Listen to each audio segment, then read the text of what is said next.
Welcome to the Krista Escamilla Show. Hello, everyone. Welcome to this week's episode of the Krista Escamilla Show. As always, I'm thankful that you're here, and thanks for choosing us to spend your time with, whether you're in the car, running down the street, walking down the street. Maybe you are in your house and you're watching on YouTube. So thank you so much for being with us. We appreciate each and every one of you. We also want to thank our sponsors. Of course, a big thank you to Kevin Foreman, Foreman Financial, also Tapestry Hotel Midland, and Rig ID Workwear, Midland Cap Company, FR, and joincapclub.com. Support those local stores. Actually, support all local. Support local however you can. We really appreciate you doing so. We are so excited to introduce today's guest. Joining us is Steve Bowerman. He is the president and CEO of Midland Health, and I've known him as a dad and a golfer for years, and we're just so excited to spend this time with you. So thank you for being with us today, Steve. Thanks for having me. It's an honor. Well, first of all, congratulations. I know this is a fairly new title to you, but you've been with Midland Health a while. I cannot wait to hear your story of how you got from, I believe, is it Kermit, Texas? Kermit, Texas, big city, yeah. Kermit, Texas to Midland. Just let's go ahead and get started at the beginning. Yeah. As you said, born and raised in Kermit, lived in the same house my whole life.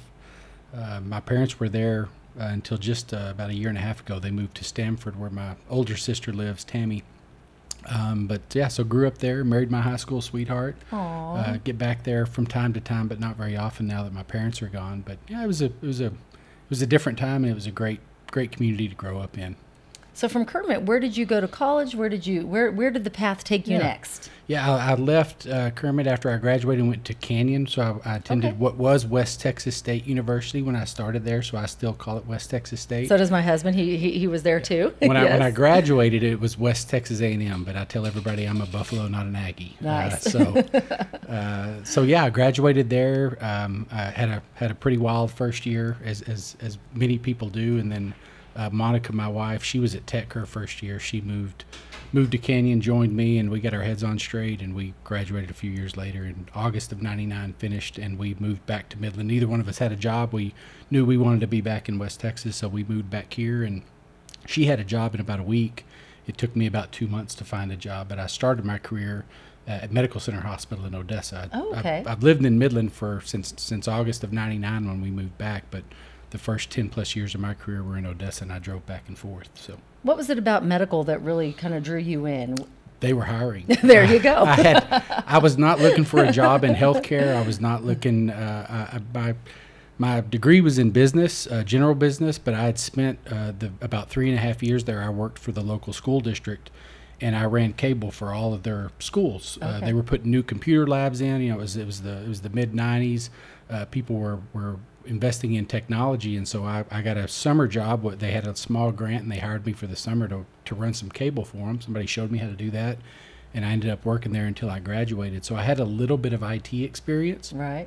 And so I wasn't specifically looking for medical. I applied for a lot of positions, and a lot of them said, you have a degree, but you don't have any experience. We all hear those things as we go through trying to find that first job. And I went to Medical Center. They were hiring in their IT department for a help desk person. And I applied for that job, and I left there, and I was confident I wouldn't get that one either. And they called before I got home and offered me the job, and I took it before I got home. I was so excited to have a job. My parents really wanted me off the payroll.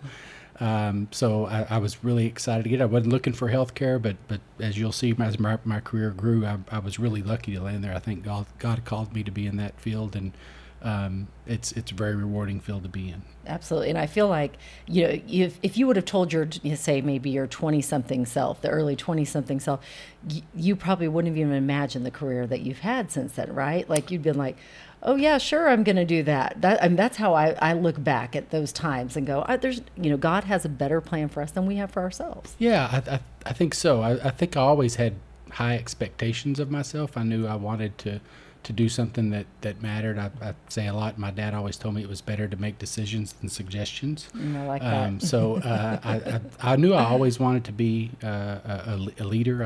I felt like I had those skills early in my life, even as a young kid. But yeah, I would have never envisioned this path. And you go back to when you were a kid, I never would have envisioned I would want to stay in West Texas. I thought we might come back here, get our career started, and then move to Dallas or something. But as we got settled here and got married and had kids, this is the kind of community we wanted to live in. Awesome. So how did you make the jump then from, getting your foot in the door to now president, CEO? Yeah. So it was a crazy 10 years from that point. As I said, I worked in the IT department at Medical Center. I was a help desk person. So when your computer wouldn't turn on or your printer was jammed, they called Steve. You called, and I answered the phone, or somebody else answered, and they sent me over there to help. So I did that for about 2 years, and I remember in those early years going to all the departments and working on people's computers, and I would see the certificates people would have on their desk or hanging up in their office that they had 10 years or 15 years or 25 years. And I've always been a loyal person. I thought, so that's what I want. I want to work at one place. I want to dedicate my career to this. I really like what I'm doing.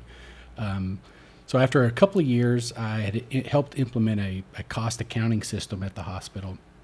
And we went through about a 1.5 year implementation of that. I handed that off to the accounting department. And then about 6 months later, the CFO there called and said, they're really struggling to make this thing work. We need somebody with some business knowledge, but also some IT knowledge, because it was a technology advanced system. Nice. Would you move into the accounting department and help do this stuff? And I said, absolutely. Yeah. That's a great next step for me. So I moved in there. Judy Barden was the controller at that time, one of my first mentors. Robert Abernathy was the CFO. He's the one that kind of pushed me to go do that. And so I did that for the next years, and 4 years, and I rose to the title of assistant controller. So I was the second in command in the accounting department. But the guy that was the controller, Julian Besserell, I worked for him for a couple of years, was great. He was a year older than me. He was ahead of me in the food chain. He was from Odessa. I thought, I'm never going to pass this guy on the career plan. He's going to get it before I will. Yeah, he's already ahead of me, and he's probably not going anywhere else. So if I'm ever going to advance further, I should probably leave. And I met with Stacy Brown, was Stacy Garrick, when I met with her at Odessa Regional Medical Center. She was the CFO, and they were hiring a controller, and interviewed for that position. She offered me the job. It was really, really difficult decision to make, because, as I said, it was important to me to stay at Medical Center. I liked it there. They were very good to me. It was a very rewarding job, all the things that you really want. But I had this other pull of I want to do more. Right. So ended up going to work for Stacy at Odessa Regional, and about 7 months into that, they bought Alliance Hospital, the physician-owned hospital in Odessa. They promoted Stacy to the COO position, and they promoted me to CFO. So a little bit right place, right time. Absolutely. I always feel like that's kind of how it works a little bit. It's when preparation and a little luck meet at the same time. That's opportunity, yes, right? That is opportunity. I agree with that wholeheartedly. I don't think they wanted to hire some expensive person to come in, so they said, give it to the kid and see what he can do with it. And so I did that for a couple of years as the CFO. Really, the main job pulling those two facilities together. They were two different businesses, different missions, different cultures, and so we had to pull those things together. Did that for a couple of years. Odessa Regional was a for-profit owned hospital owned by a company called IASIS Healthcare at the time. They don't own them anymore. Great place to learn how to run the business of healthcare, right. But the rewarding aspect of it wasn't there every day. Their number one goal is to provide a return on their investors. That's capitalism. Right. So they care about patient care. I'm still defensive of that facility. I work there. I know Stacy really well, and they do really good work, but it just wasn't the same as I felt at Medical Center. And so Russell Myers, who was the longtime CEO at Midland Health, we had a mutual friend who called me and said, hey, they're looking for a CFO. Would you be interested in making the move?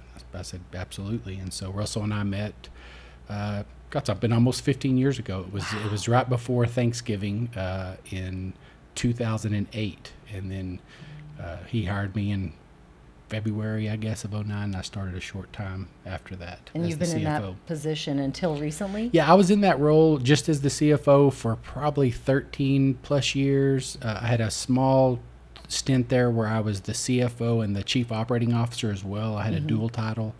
And then we recruited a new CFO in, and I had the title of President and Chief Operating Officer. So I gave up the finance section. That was really Russell's plan, was to prepare me for that role and for him to slowly plan to exit. And so the board was supportive of that, and they expanded my responsibilities and title a little bit. And then Russell stepped out of the day-to-day operational responsibilities for Midland Health on April 1st, and I was named president and CEO at that time. Well, congratulations. Thank you. I think Thank it's you. amazing. It's an amazing journey, and it also just shows to the testament of just doing the hard work, being vigilant and doing, okay, I'm staying the course. Okay, there's an opportunity. Okay, now we take the opportunity. I think sometimes you're scared to take the new opportunities in life, right? Yeah. But you really showed that if you take that, what was it that made you say along the way, you know what, this is the right place for me when you came over to Midland?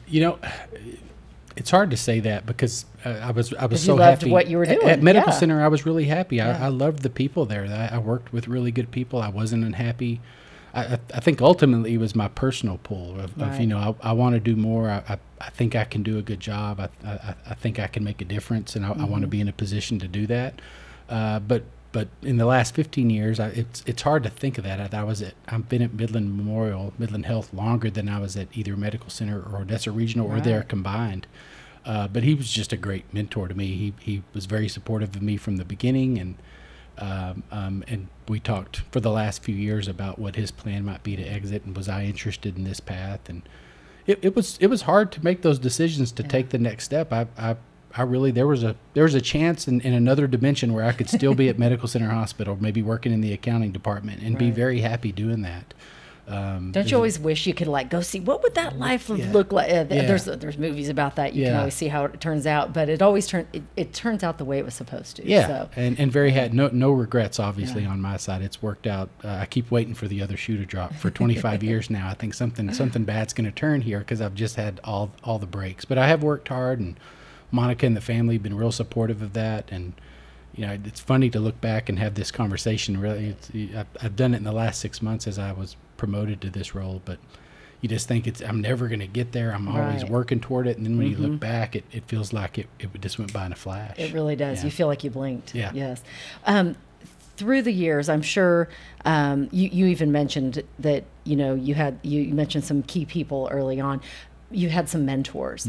I always love to learn what mentors taught you that have helped you get to this position. Was there anything that you remember those mentors saying to you through the years that always kind of popped up through those 25 years? Yeah, there's a few of them. The most logical one probably was with Russell, and I mentioned I came from Odessa Regional as a for-profit owned facility. Didn't have the same level of really authority or autonomy in that place. You have to run a lot of stuff through the corporate office in Nashville. Gotcha. And some days you walk in and they call and they say, "This wasn't your day, but I need you to do all these things. You're the boots on the ground." And when you come over to a place like Midland Health, what I've discovered is you're responsible. There's no corporate office. You can't pick up the bat phone and say, "I need help. I need resources." It's us. It's me and Russell and you got to Kit make the and decisions. Abraham been on your show. We can go find help, but there's not a back office that's there ready to be a safety net for us if we mess up. Right. But for about the first 6 months, everything that I did, I took to Russell and I said, "Hey, I want to do this and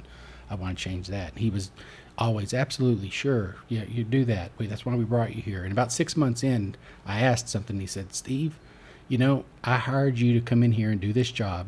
Go do it.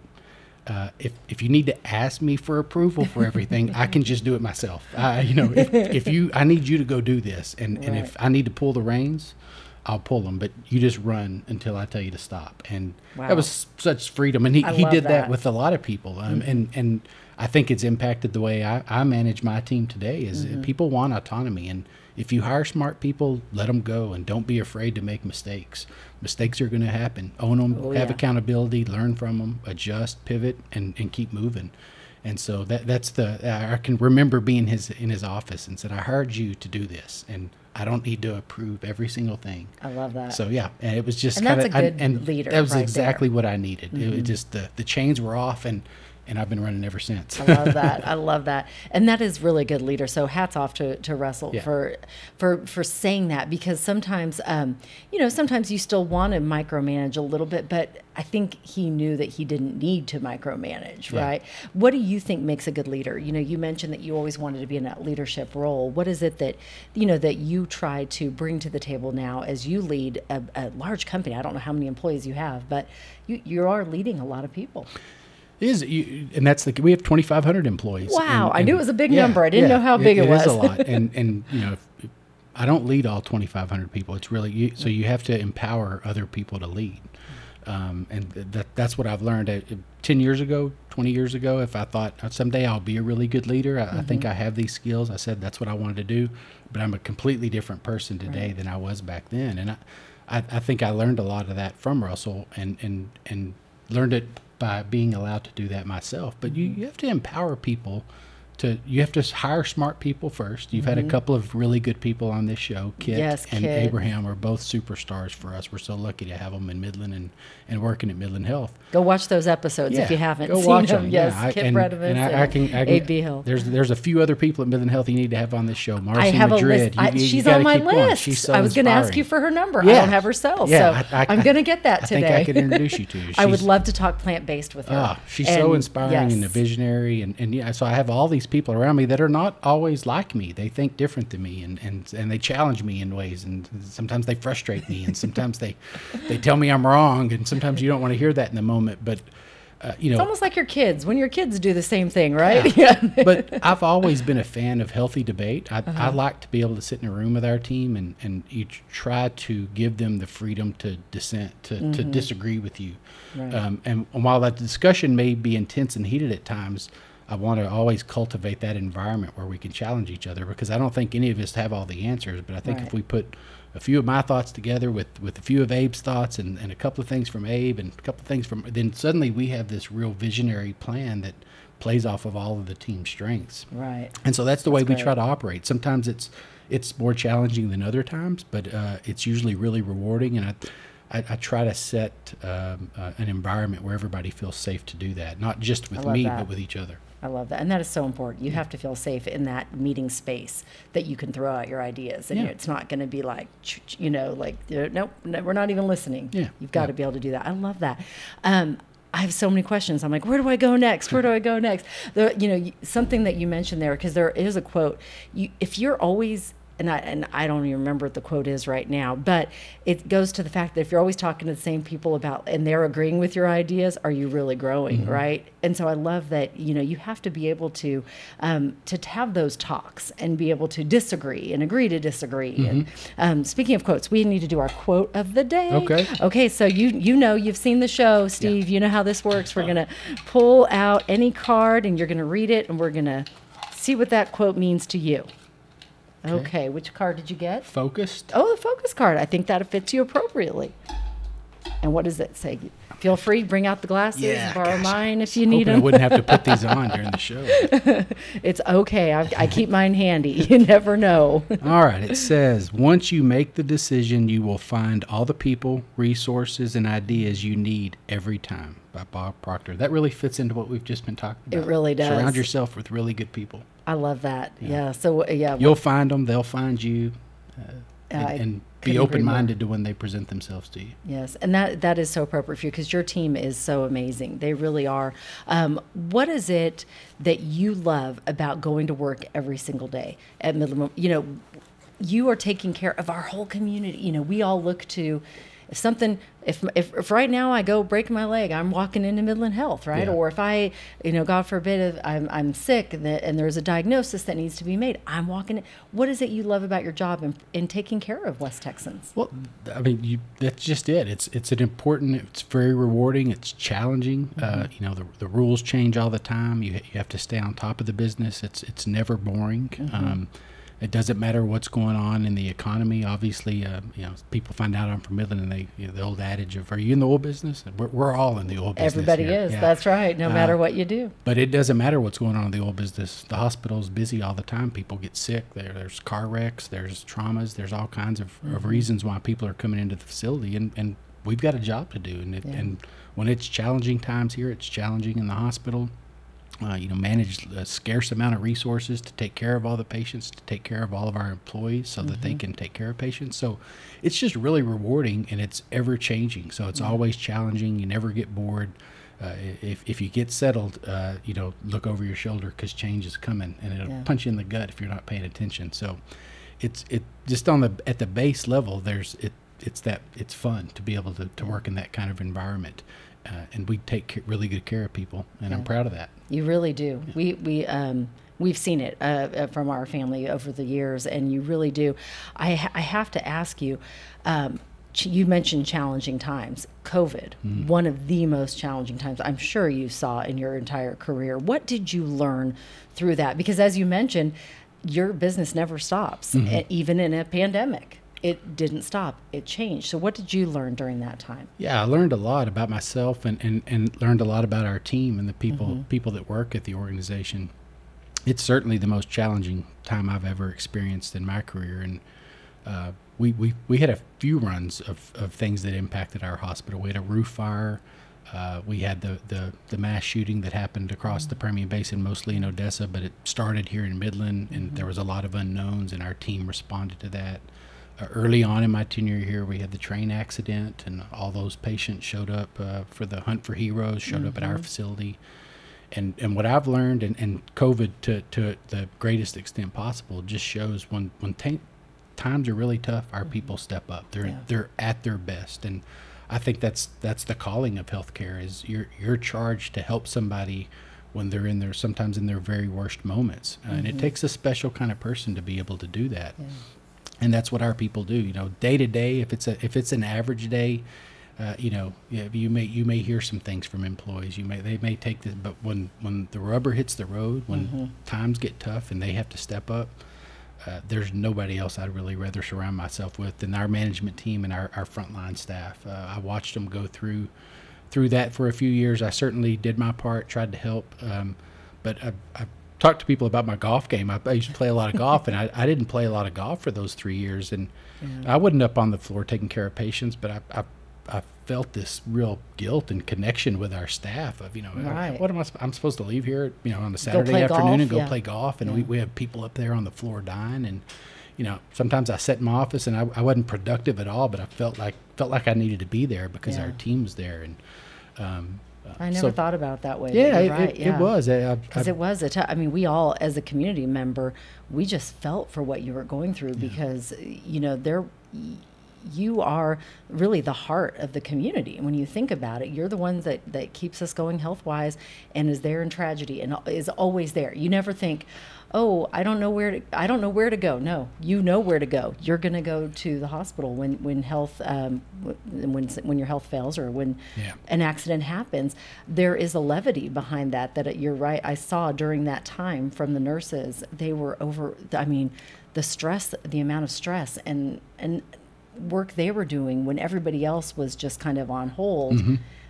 You guys didn't. You were not on hold. We never worked from home. No. we didn't get to take our computers home and work from that. I certainly never did. There's some obviously departments in the hospital we were able to do a little bit of that, but nurses didn't get to work from home, and so some of them are still coming out of that. It was a really trying time, and while we're really safely on the other side of that, at least for now. Yes. There's some post-traumatic stress that comes up part of that. People saw a lot of things in those couple of years that they had never seen before, and so we continue to try to be supportive of our staff and offer them resources and make sure that they're in healthcare for the long haul, because we lost some healthcare providers during that too, physicians, nurses, you name it. It was just it was too hard. much. It was hard. Yeah, if they were at the end of their career anyway, it was an easy time to step away, and so it's still something we're dealing with, but that's the biggest thing I learned is we've got a great team, and when we're really needed, our team steps up. It'll get the job done. And I think of Roz Grover. There's another person you could have on this show. She's on the list. Top of chairman of Inspiration. Yes. But when she was helping raise the money for the new tower that started right when I started at Midland Memorial, she talked to people a lot about, if you want to go to Dallas and get your knee replacement, or you want to go to Houston to get your plastic surgery, that's fine. But if you have a heart attack or your wife's in a car accident, they're coming here, and how good do you want us to be? And I will re-quote that line from Roz until I leave here, because that really tells the story. You do have options of where you get your health care most of the time, but there may come a time where you don't, and you're going to end up in our place, and we want to be good. We want to deliver good care. We have great people support us and help us do that. So, and our community is great. They always step up. We have so much support from the foundations in the community and the taxpayers and a number of others. You truly do have amazing people, and I'll never forget the picture on the front page of the paper. Shout out to the Midland Reporter-Telegram, but it was healthcare workers are our heroes. Remember that picture? Yeah, they put that sign out. That sign out front, and I just thought they need to know that every single day when they walk through those doors. And so I couldn't have thought of a better way to remind them, because it was such a difficult time. So it was. They loved that, and people hats brought off lunch to the floors like every day for a year and a half. Companies in town would buy lunch and pizza or whatever. So they certainly, and they would tell you, they got a lot of support and a lot of recognition. But there was also a small minority that were unhappy with anything that we did, any decisions we made, any advice we gave. Steve. That's in anything, right? Someone's always going to be a little unhappy. But I am very proud of the way that we went through that, and if we had to do it again, I would want to do it the exact same way. There's not a lot of thought that I would change. Yeah. What if there was one thing that you could change about how people look at healthcare? What would that one thing be? Yeah, I think overall, and it's probably a little more related to Midland Health, but we do track market share. We know people that live in Midland or live in the area that go to Dallas and Houston for their health care. I mentioned total joints. I would put our total joint program up against any program in any big city, any niche hospital. We have a number of physicians here that practice that. We have a couple of Mako robots, the highest end technology that you can have for a total joint replacement.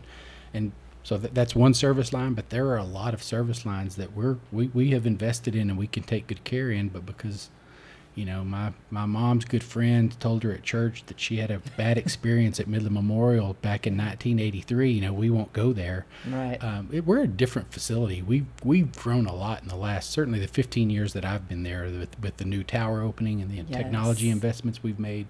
We can take really good care of you here and save you a lot of money. You don't have to buy a hotel and do all the things that you have to do if you go to Dallas. And we've got great employees. We took care of a lot of people during COVID. And so nice. Your employees really are the best. So you said at the opening of the show, shop local, shop your healthcare local too. We can take care of you. I like that. Yeah. I think that's great. I have done it quite frequently. Had 4 babies at Midland Health, and also had a ACL replacement and double meniscus. So shout out Dr. Jesse Dickens. There you go. He's a good one. He is a good one. Yeah. But more recently, we've had some issues with my father-in-law. We've been in the hospital, and I got to see those nurses, the love that they give and the care that they have given him has truly been amazing. And so we really are blessed with great health care here. And like you said, don't go off of what your aunts, uncles, cousins said from 1983. Yeah, please don't. It has changed a lot. And that's not to say that we're perfect. I certainly get phone calls, and we find that we've done something wrong, and I appreciate those phone calls. I look at complaints as opportunities to improve, and we take those and we evaluate them, and we make changes where we need to. So I wouldn't want to say we're perfect, but I would say we're as perfect as anybody else out there. We're pretty good. I love that. All right, we do something called Question of the Day. So we're going to have you pull out a question of the day. Okay. You answer. Yep, got to get the glasses out again, Steve. Sorry. Let's see which card you got. I believe this says enjoy. The enjoy card, because it seems like you're enjoying what you're doing. I love that. What is the best or worst career decision that you've made? Oh, good question. I feel like I've been blessed. I don't know that I've made a bad one. I think every step along the way, it kind of fits in with what we said earlier. Yeah. Making that move to Odessa Regional was a really big decision for me, and it was hard because I thought I would put in 30 years at one organization, but taking that step was the first step. But then ending up here at Midland Memorial and having that mutual friend that introduced Russell and I, and having that work out, that being here, no doubt, bar none, best decision I've ever made is coming to Midland. Besides, of course, marrying Monica. It was career focused. Oh, that's right. Monica. But I want hi Monica, or shout her out. So I have a family question, because I know you're a big family guy, and that's how our families have met through the years. Through golf and the kids, and just watching them grow up together. What advice would you give your boys? You have two boys. What advice, career-wise, would you give them as they now step into that direction of deciding what they're going to do with their life? Yeah. Dylan's a sophomore at Texas Tech, so he's closer than most. Jack is a sophomore at Legacy High School, so he's got a little more time. But I give him career advice all the time, and you probably not different than the advice you give. It's a different time. Kids are a little different now. We talk about hiring new workforce and the expectations that they have, and what I just try to beg my kids to do is to work hard. And a lot of people don't want to work hard anymore. They come out and it's really about how much vacation time do we get, how do we get this, and I just tell them, if you just work hard, you're already miles ahead. If you work hard, the other things will take care of itself. If you want extra vacation time, work hard. That's true. So you'll rack up the PTO. Yeah, and so that's really what I try to convince them of, is that hard work does pay off, and having that sports background, they've been able to experience that a little bit firsthand. If I do this, here's the result. Yes. And if I don't do that, there's a result that comes with it if I don't work hard.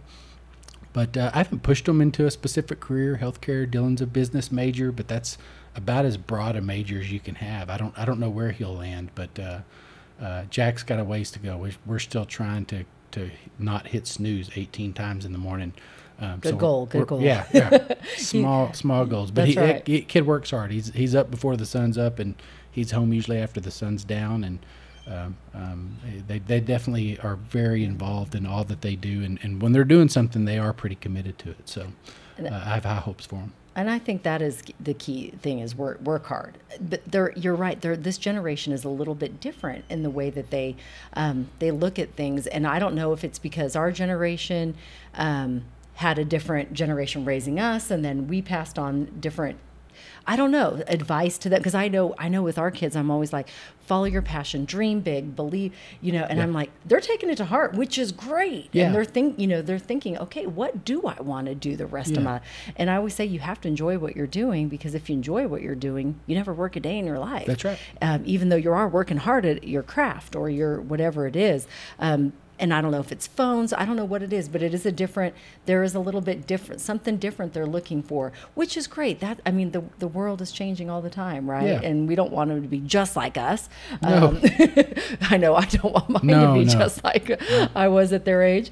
But, I think it's fun to see them form those boundaries of what's important to them, because I think that is important in life, Yeah, you get a front row seat to that, and I've always thought it was important. I played sports growing up too, to have that secondary adult in your kid's lives that reinforces that what mom and dad are saying, and they go, oh, that's kind of similar to what I've heard at home, and maybe mom and dad aren't crazy. And if they just hear it from you, or if you're saying the wrong things and it's not getting supported by football coaches or baseball coaches or friends' parents, or theater, or music, choir, exactly. Friends' parents. I'm a big proponent of that too. I really feel like you need other adults pouring into your kids, and we have such amazing groups like Young Life that does that. There are so many wonderful mentors, but you have to have someone else, because mom and dad, we don't always know what we're talking about. That's right. Our kids don't think we know what we're talking about. It's always the best when your kid comes in and repeats something that you've told them, and they say, JoJo's mom told me this. Isn't that really smart? And I thought, I've said this to you for 2 years. But you say that JoJo's mom's brilliant. You should listen to her. That's right. Because it is good to have those people pouring into your kids. It is. I love that. We've got a good group that does that. Yes. If there was one wish list you could have for healthcare in the next 20, 30 years, what would that wish list look like? Well, I think it probably all starts with health, and not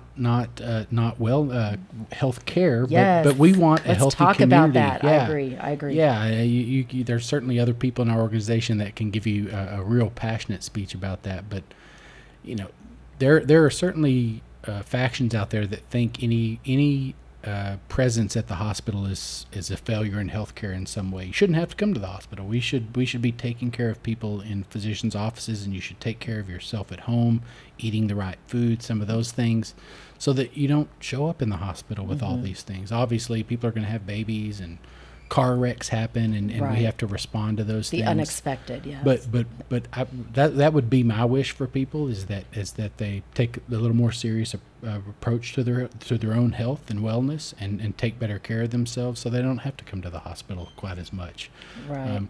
Have a primary care provider. Go see your doctor every year, even if you think you're healthy and you're young and you're bulletproof. Go get a checkup. Get a baseline. Let them check it again the next year, and at some point when things start to move, your doctor will see that, and instead of giving you medication or saying we got to put you in the hospital, you can start to make lifestyle changes to take better care of yourself, so you don't end up in the hospital. So you're hearing that from a healthcare provider. I think that is key and important, because I think for so many years we've always heard diet and exercise are important, right? But it is preventative. There is preventative things that you can do now, and I've always had my eye on health as a vegetarian for 30 years, but I didn't realize until now how preventative it can be for a lot of things. Not to bash. I still think chicken is so good for you. Salmon is good. There's great meats. My children eat meat. My husband eats it. But for me, it was a decision I made early on. And now that I read more about it, I'm like, oh, this is so preventative for so many different diseases. Yeah, right? we've been on the food as medicine trial for a long time at the hospital, and really pushing that in our lifestyle medicine center, trying to get people to take better care of themselves. There's all kinds of challenges in the environment and hereditary things that we're born with. Right. Those things are not fixable overnight or with a diet and exercise, but let's not amplify those things by having a bad diet, not taking good care of ourselves. So there are certainly things you can do to help. I don't know that there's a panacea. There's a perfect formula. If you do all these things, you'll never get sick. You'll never have to go to the hospital. That's probably not in any of our cards. Right. But there are certainly things you can do to improve your chances, to minimize your chances to have to go to the hospital. I love the food as medicine. I think that is fantastic. We are what we eat. Absolutely. Could not agree more. Okay, we're going to play something called Favorite Things. Okay. You ready? Okay, so I just first, before we do Favorite Things, I want to know a fun fact about you that we wouldn't know just by reading your bio or listening to your story today. What is a fun fact about Steve? I don't remember seeing this fun fact question in your other podcasts. It's kind of a new one. It's kind of a new one I have put in there lately. See, I like the spontaneity of things, Steve. And I know we don't want silence on the airwaves, so I'm talking while I'm trying to think about what is a fun fact that people don't know about me. I'm a terrible golfer, but I did make a hole-in-one in a tournament good job. with a lot of witnesses. That even better. Yeah, it wasn't just you by yourself out there playing. Even people that play with me find that hard to believe. People that saw it find it hard to believe. Yeah, I love that. Have it framed in my office. It's great. Where were you at? We were in Las Vegas. It was at actually at nice. a pro-am. There were like 10 of us there, and we had all agreed that it was $100 per man for a hole-in-one before we got there. Fun. And I made a hole-in-one, and luckily the drinks did not. I was able to cover the drinks with the $100 I got from everybody. Yeah, but it was a fun trip. Yeah. Oh, that is fun. Yeah. See, I love that. My older son Dylan has 2, so I'm one behind. Good job, Dylan. Oh my gosh, that's awesome. Fun fact: in our family, all the boys have one and all the girls don't. Is that right? Yeah. I would have bet on the girls. We're not bitter. Quick. I know. We are not bitter about it, are we, girls? Just a little bit.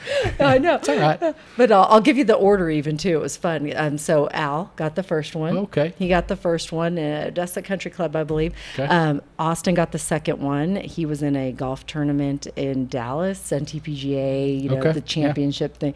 And Alex got one at the PGA in front of a bunch of kids. It was fun for him because the other kids had stuck.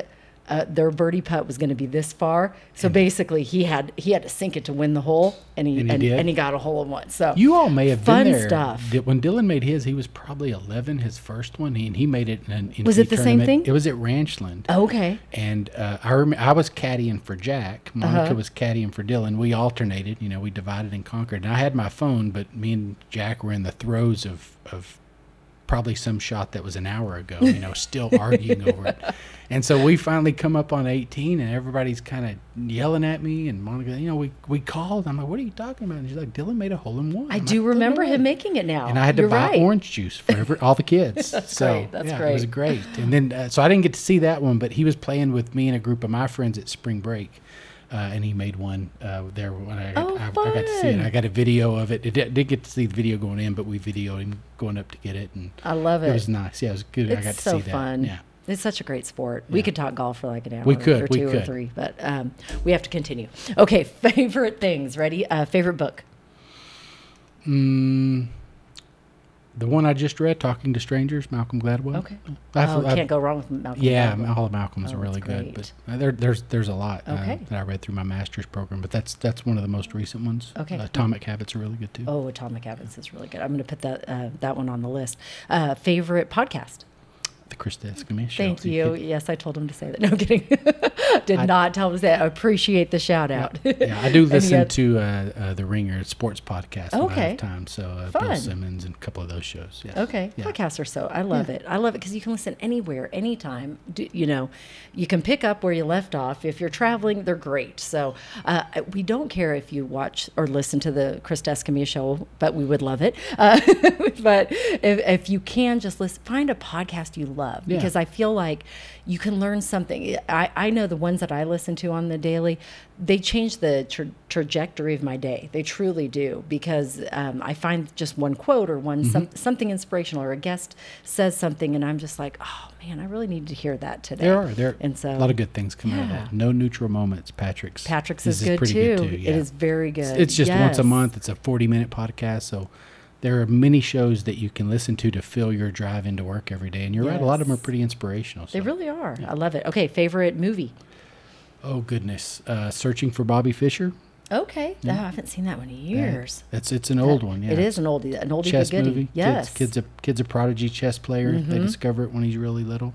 Very good. I watched that one with my kids, and they both played chess at the Hillender School. They were on the chess team. That's a good one. They can still play, and they can still beat me. It's a really good movie. Yeah. They can still beat you. They can. Yeah, I love it. I never gave them any allowance to win. If I could beat them, I was going to beat them. And Monica always told me, one of these days it's going to pay off, and when they flip the tables, when it switches, it doesn't go back, does it? Jack can beat me in about 3 moves still. So he says, "Do you want to play?" And I'm like, "No, I don't want to play."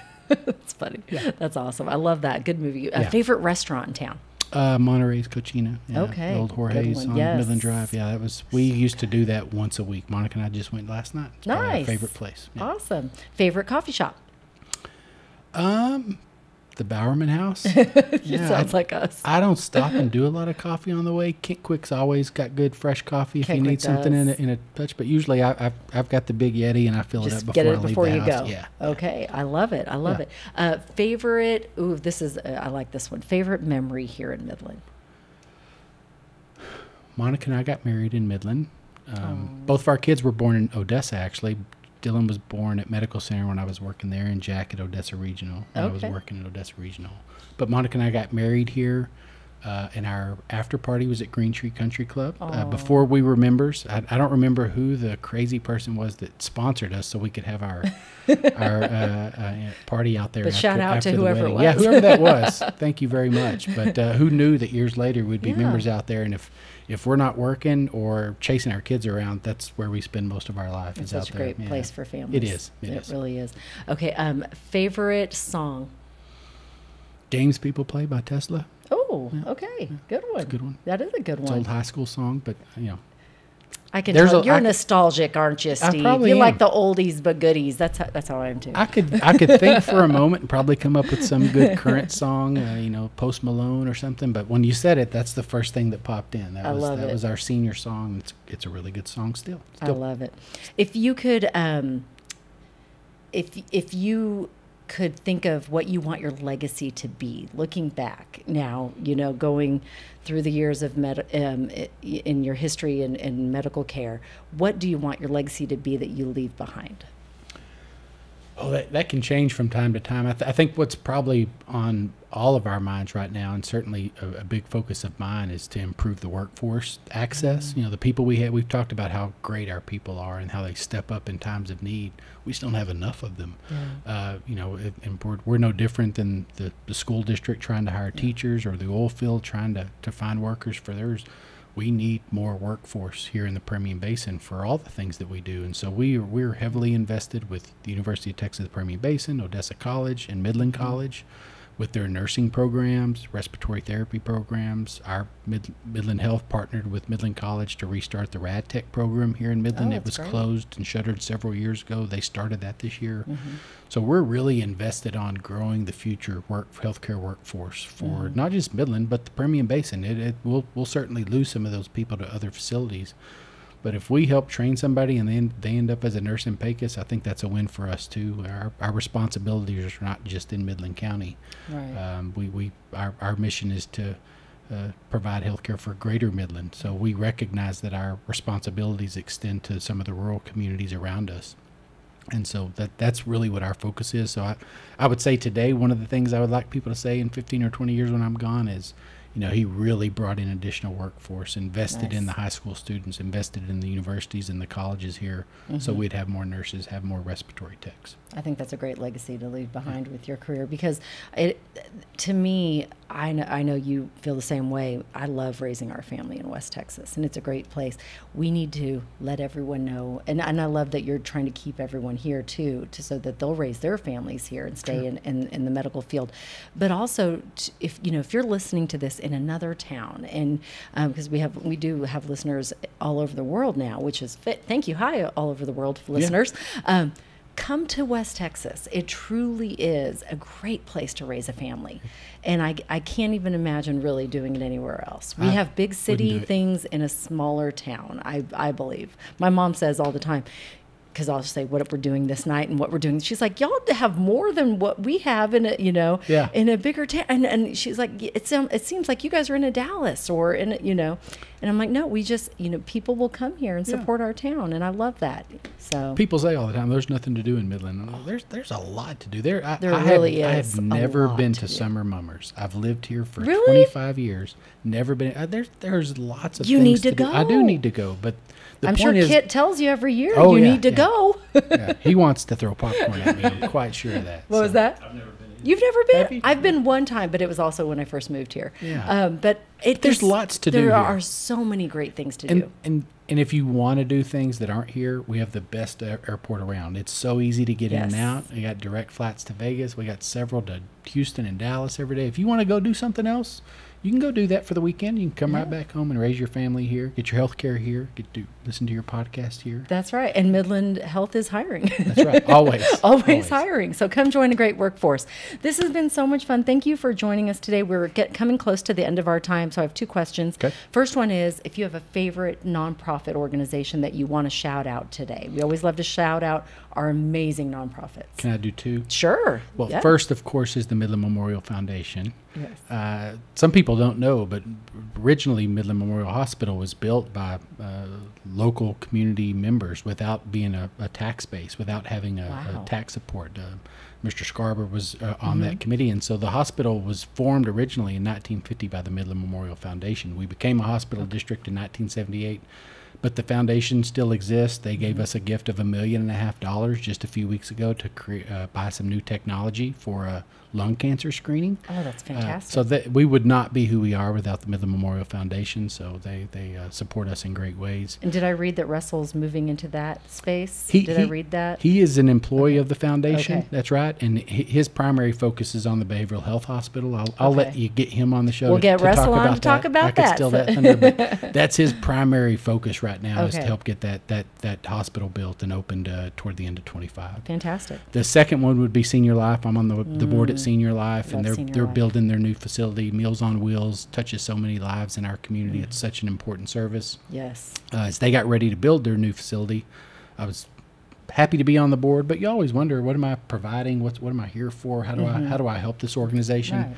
And so they were going to tear down their entire building so they could rebuild it back, and they needed a kitchen. They needed to continue to serve seniors while this project was ongoing. And our kitchen at our West Campus at the FMH Outpatient Center was not being used, and so they've moved into the West Campus for the last year. I actually saw Kathleen there. It is a perfect. Yeah. It is a perfect spot for it. It's I mean, been it a really great marriage. has been wonderful. We set up the kitchen so they could use it, not charge them to use the kitchen. It's a great service. awesome. Food is medicine. Yes. And we want to make sure that the elderly in the community are getting fed. So that's a great nonprofit to support as well. I love it. Fantastic. Yep. And finally, is there anything coming into today's interview that you're kind of thinking, oh, I hope I get this out, or maybe we can talk about this, and that maybe we haven't covered it, I haven't asked it, or we just haven't gone down that road? I was ready for my favorite quote or inspirational you're quote. right. You didn't even I ask didn't that. even ask you because I was so excited about the one from Bob Proctor. What is your favorite quote? I love I it. have my favorite quote, and I can't quote it because it's a long one, but it's the critic. Oh, I love you that know, one. Yes. In the Theodore arena. Roosevelt That's in the right. arena. Yeah,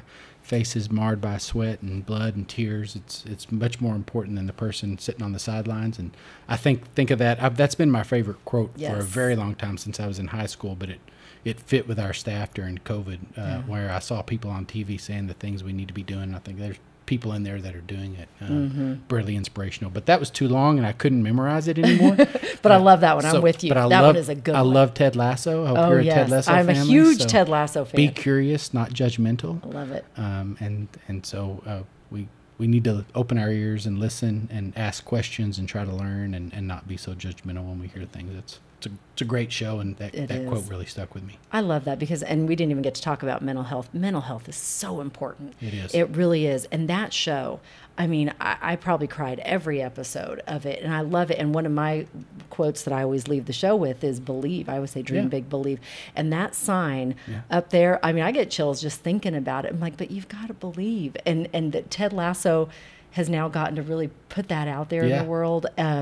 And the focus on mental health and I mean, I'm getting teary eyed just thinking about it. I love that show so much, and I feel like that show in itself has changed mental health and the world for the better. Yeah, there have been a few things. It's a gap. I love the goldfish quote. You know what? Remind me. Have be like a goldfish. Have a 10-second rule. Like once it's gone, it's like, you know, don't look. Don't Tiger look, Woods said that about his dad. goldfish. Like he would hit a bad shot and he had 10 seconds to yell at himself, do whatever, you know, and then 10 seconds, it's over. Yes. And you got to move on to the next shot. Yeah, goldfish mentality. Yes, goldfish mentality. I love it. Well, great quote, Steve. Yeah. I love that. And I'm sorry I didn't ask it earlier. I was ready. I know. And I was the only thing I was prepared for. Well, you did good. And I'm so glad we got to close it out with that. Thank you so much. Thank you for being me. a guest, for what you're doing for our community. You have such an important role. And I'm so grateful that, you know, to hear your story and to see the love and passion you have for what you're doing. And I think that is amazing. That's what our hope is for everyone, for them to dream big, believe, and never give up. Yeah. And you've obviously been a testament to that. And hope it for everybody as well. I do too. So thank you so much. Thank you. I appreciate you being here. And we thank Thanks, you Al. for spending your time with us today. It has been so much fun. Of course, we want to thank our sponsors, because we wouldn't have a show without the sponsors. So big thank you to Kevin Foreman of Foreman Financial, also to Tapestry Hotel Midland, Rig ID Workwear, Thin FR, Midland Cap Company, and www.joincapclub.com. Support those local businesses so that we can keep sharing amazing stories like Steve's, and we can keep supporting this community, because we truly do live in one of the best communities, most philanthropic, and really I can't think of another place I'd want to raise our family. So we hope that you can continue to support West Texas and Midland, Odessa, Pecos, beyond Kermit, Monahans, and support them however you can. So support local. That's it. Don't forget to dream big, believe, and never give up. You make it a great day.